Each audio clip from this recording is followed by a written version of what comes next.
मेरे हालात पर हंसने वाले ये ना सोच लें कि मैं कमज़ोर हूँ। ये तो वक्त की बात है, कभी दिन है तो कभी रात है। अभी तो सूरज निकलना बाकी है, चिड़ियों का चहकना बाकी है और मुर्गे का बाँग देना भी अभी बाकी है।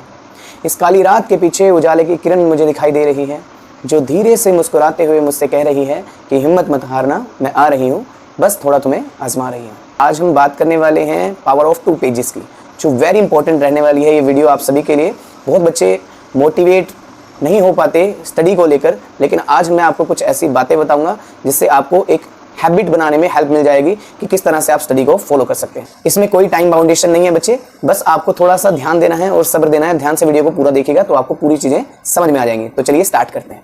तो बच्चों, सबसे पहले जैसे आपने देखा कि वीडियो का जो टाइटल है वो है पावर ऑफ 2 पेजेस। इसका मतलब है आपको अपने सब्जेक्ट से रिलेटेड कोई भी 2 पेजेस को बच्चे रीड करना है। डेली आपको 2 पेजेस रीड करने हैं, ना कि लर्न करने हैं। आई रिपीट अगेन, आपको 2 पेजेस रीड करने हैं, आपको लर्न नहीं करने हैं। जैसे आप ये हैबिट डालना शुरू करेंगे बेटे, और ये हैबिट आपको एटलीस्ट 1 वीक तक आपको फॉलो करनी है, ठीक है। दूसरी बात, अगर आप मैथ्स पढ़ रहे हो, डेली 5 क्वेश्चंस की प्रैक्टिस करनी है। वो कोई भी टॉपिक आप उठा सकते हो, आपके स्कूल वर्क जो है उससे भी आप इसको स्टार्ट कर सकते हो। और अगर आप 2 पेजेस को रीड करते हैं डेली बेसिस पे, तो आपको बेटे एक हैबिट बनाने में हेल्प हो जाएगी। भले ही वो आपको टॉपिक समझ में ना आए, भले स्टार्टिंग में 2-3 डेज के लिए डेली कोई ना कोई प्रॉब्लम क्रिएट होगी, आपको टाइम नहीं मिल पाएगा या आपका टाइम शेड्यूल जो होगा वो बिगड़ जाएगा, ठीक है। हो सकता है स्टार्टिंग में प्रॉब्लम आएगी, लेकिन जैसे ही आप इसको कंसिस्टेंसी के साथ काम करेंगे बच्चे, तो ये आपकी हैबिट में भी आ जाएगा। अब बात करते हैं कि ये हैबिट कैसे डेवलप होगी। तो हैबिट डेवलप करने के बच्चे सिर्फ 2 मेथड है, मैं आपको बताता हूँ, बड़े ध्यान से सुनिएगा। पहला मेथड है बेटे, अंदर से फायर आना बहुत जरूरी है। अंदर से फायर कैसे आएगी, मतलब आग कैसे लगेगी अंदर, तो मैं आपको एक कहानी सुनाता हूँ, ध्यान से सुनिएगा। 2 चिड़ियां आकाश में उड़ रही थी और उनके बीच से एक हवाई जहाज टेक ओवर कर लेता है, ठीक है। तो एक चिड़िया दूसरी चिड़िया से पूछती है कि दिखने में तो हमारे जैसा ही है, लेकिन इसमें ऐसी कौन सी खास बात है कि हमको हरा के निकल गया।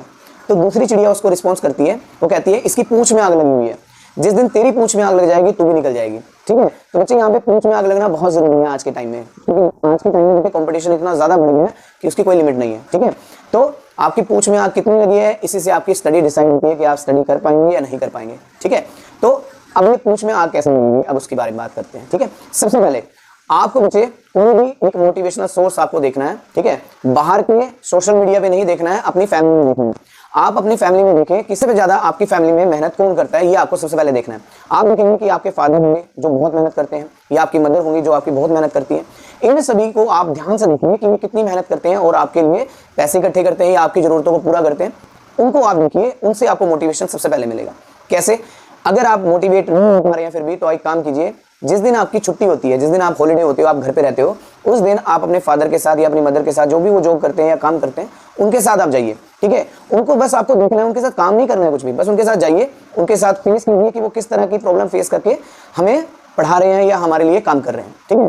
तो वहां से मोटिवेशन ऑटोमेटिक आपको मिलना शुरू हो जाएगा कि मुझे इनके लिए भी कुछ ना कुछ जरूर करना है। तो बाहर से मोटिवेशन की बजाय बेटे आपको अपनी फैमिली से रिलेटेड मोटिवेशन आना बहुत जरूरी है, क्योंकि वो लॉन्ग टर्म तक आपको याद रहता है, क्योंकि आपने उसको फेस किया होता है, आपने उसको देखा होता है, ठीक है। तो ये मोटिवेशन आपके लिए बेस्ट रहेगा। बाहर मोटिवेशन से बट जो फैमिली में मोटिवेशन आपको मिल सकता है बेटे, वो लाइफ में या पूरी दुनिया में कहीं भी नहीं मिल सकता, ठीक है।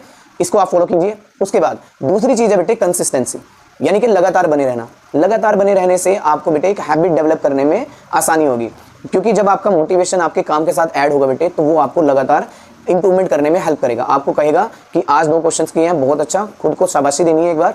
उसके बाद आपको फिर अगले दिन यही काम करना है। कोई टाइम बाउंडेशन नहीं है इसके लिए, आप सुबह मॉर्निंग में पढ़ें या दोपहर को पढ़ें या रात को पढ़ें, कोई भी इसमें टाइम बाउंडेशन नहीं है। बस आपको एक काम जरूर करना है, वो है 2 पेजेस को रीड करना। ये बहुत इंपॉर्टेंट है। इसको आप रीड करेंगे तो आपका कॉन्फिडेंस लेवल एक नेक्स्ट लेवल पे पहुंच जाएगा, ये मैं दावा कर सकता हूं आपको, ठीक है। उसके बाद आप जैसे ये काम करना शुरू करते हैं, 1 वीक तक अगर आप फॉलो करते हैं, और आप देखेंगे कि अगर एक दिन भी आपसे मिस हो गया तो आपको उस चीज का रिग्रेट होगा, उसका पछतावा होगा। फिर आप क्या करेंगे, नेक्स्ट डे आप पिछले वाले वर्क को भी बेटे कंप्लीट करेंगे, तो आपका कॉन्फिडेंस फिर से डेवलप हो जाएगा। क्योंकि उतार चढ़ाव रहते हैं डेली बेसिस पे, हमारे सेम टाइम है जो है वो हमारा नहीं रह पाता। तो जैसे आप रीड कर लेते हैं, अब बात करते हैं रीडिंग के बाद क्या करना है। रीडिंग जैसे आप कर लेते हैं तो 2 मिनट के लिए आप शांत बैठिए, बिल्कुल एकांत। मैं ये नहीं कहता कि पूरे के पूरे 2 पेजेस आपको याद हो जाएंगे, उन बातों को बस अपने माइंड में रिकॉल कीजिए, ठीक है। जैसे आप स्कूल में पढ़कर आए हैं या टीचर ने आपको लेक्चर दिया है, या फिर आप खुद से स्टडी कर रहे हैं, सेल्फ स्टडी कर रहे हैं, तो बस आपको उसको रिवाइज करना है, माइंड में रिवाइज करना है कि मैंने कितना पढ़ा, उसको उसमें से मुझे कितनी चीज़ें रिकॉल हो रही हैं। ठीक है, सपोज मैं एक एग्जांपल से समझाता हूँ। मान लीजिए आपने 10th क्लास के रिफ्रैक्शन चैप्टर है, ठीक है, तो रिफ्रैक्शन चैप्टर में सबसे पहले आपके पास आता है लाइट, उसके बाद आता है रिफ्लेक्शन, ठीक है, फिर उसके बाद मिरर का कॉन्सेप्ट आ जाता है जिसमें कॉनकेव और कन्वेक्स लेंस पढ़ते हो। तो बेसिक से आपने जो जो उनके बारे में थोड़ा थोड़ा पढ़ा है, बस उसको समझ लीजिए कि इसमें क्या बोला गया, ठीक है, वो आपके माइंड में रिकॉल हो जाएगा। बस इतना ही काम आपको करना है और ये डेली बेसिस पे करना है। ये मैंने एग्जांपल लिया है, आप कोई भी सब्जेक्ट का ले सकते हो, बस आपको यही फॉलो करना है कि आपने 2 पेजेस जितने पढ़े हैं बस उसको एक बार रिकॉल करना है कि कितना मैंने उसको फॉलो किया। ठीक है, ये काम आप करने के लिए बेटे आपको तो 3-4 काम और करने पड़ेंगे छोटे छोटे। वो क्या है? सबसे पहला काम कि आपको एक सेपरेट रूम में बैठना है जहां पे कोई भी डिस्टर्बेंस ना हो, ये सबसे जरूरी काम है। दूसरा पॉइंट, जिसमें आपको बेटे अपने मोबाइल फोन को बिल्कुल अपने से 50 मीटर के डिस्टेंस पे रखना है। ठीक है, मतलब वो आपके सामने या आपके आस पड़ोस में या साइलेंट मोड पे बिल्कुल नहीं होना चाहिए। आप बिल्कुल सिर्फ अपनी एक सिंगल बुक के साथ बैठे और उसको कंटिन्यूसली, चाहे आपकी नोटबुक है क्लास वाली, उसको आप रीड करें। ठीक है, जैसे ही वो रीड हो जाए और एक सेपरेट नोटबुक अपने पास रखें जो आपकी अपनी पर्सनल हो। ठीक है, उसमें वो पॉइंट्स लिख दीजिए जो आपने अभी पढ़े हैं और जो आपने रीड किए हैं, बस, और उसको बंद कर दीजिए। जैसे ही आपका 2 पेज का काम खत्म हो, आप उसको बंद कर दीजिए। और तो ये हैबिट है बेटे पावर ऑफ 2 पेजेस की। अगर आप इसको रूटीन में प्रैक्टिस करते हैं तो आपको एक हैबिट बनाने में, डेवलप करने में बेटे आसानी होगी। आप इसको फॉलो करके देखिए। अगर आप चाहते हो कि एग्जाम का स्ट्रेस हमें ना हो, हमें कौन सी ऐसी आसान सी स्ट्रेटजी मिल जाए जिससे हम अपना थोड़ा थोड़ा डेली बेसिस पे काम करना शुरू करें और उसका रिजल्ट हमें देखने को मिले, तो उसके लिए मैं आपके लिए एक सेपरेट वीडियो बना दूंगा। उसके लिए आपको नीचे कमेंट में सिर्फ एक छोटा सा वर्ड टाइप करना है, स्ट्रेटजी। ठीक है, तो कैसी लगी आपको वीडियो? कमेंट सेक्शन में कमेंट जरूर कीजिएगा और अपने फ्रेंड्स के साथ ज़्यादा शेयर कीजिएगा। मैं मिलूंगा आपको नेक्स्ट वीडियो में। Till then have a nice day. Thanks for watching this video.